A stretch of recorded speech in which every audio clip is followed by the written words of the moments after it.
अस्सलामुअलैकुम। मेरा नाम हिना है। आज मैं आपको जामुन के बारे में बताऊंगी। जामुन के क्या फ़ायदे होते हैं। आजकल जामुन का मौसम है, इसलिए आप इसको ज़रूर इस्तेमाल करें। जामुन में कैल्शियम, आयरन, पोटेशियम, फास्फोरस और फाइबर बहुत मकदार में पाया जाता है। जामुन शुगर के पेशेंट के लिए बहुत फ़ायदेमंद है। जामुन जिस्म में शुगर की मकदार को बढ़ने से रोकता है। जामुन शुगर के पेशेंट के लिए किसी नेमत से कम नहीं। जामुन की गुठलियों से शुगर की पेशेंट की दवाई बनाई जाती है।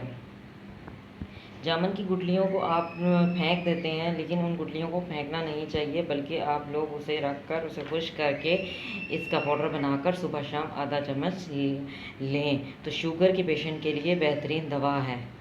जामुन में विटामिन सी, आयरन, फास्फोरस वाफर मकदार में पाया जाता है, जो खून में हीमोग्लोबिन की मकदार को पूरा करता है और अनीमिया के मरीज़ के लिए फ़ायदेमंद है। अनीमिया के मरीज़ जामुन ज़रूर इस्तेमाल करें। जामुन की तासीर ठंडी होती है, इसलिए ये शदीद गर्मी में भी ये ठंडक का काम करता है। खून की कमी को दूर करता है। जामुन खून को साफ़ करता है, जिससे चेहरे पर साफ़, शफाफ और चमकदार चेहरा साफ़ चमकदार हो जाता है।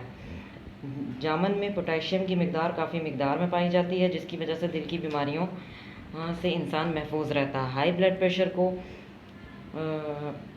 कंट्रोल करता है। जामुन में मौजूद विटामिन सी दांतों के लिए बेहद मुफीद है। जामुन वज़न भी कम करता है। जामुन में ऐसा फाइबर पाया जाता है जो जिससे देर तक भूख नहीं लगती। जामुन मैदा, आंतों की सोजिश, आंतों की जलन, गले की खराश को दूर करता है। जामुन तेज़ाबियत ख़त्म करता है, दस्त में बेहद मुफीद है। मतली को ख़त्म करता है। जामुन जिगर और तिली के वर्म में मुफीद है। जामुन नया खून पैदा करता है, कैंसर से बचाता है। जामुन मुंह के छालों के लिए बेहद मुफीद है। अगर आपको मेरी ये वीडियो पसंद आई तो इसे ज़रूर लाइक करें। Thank you.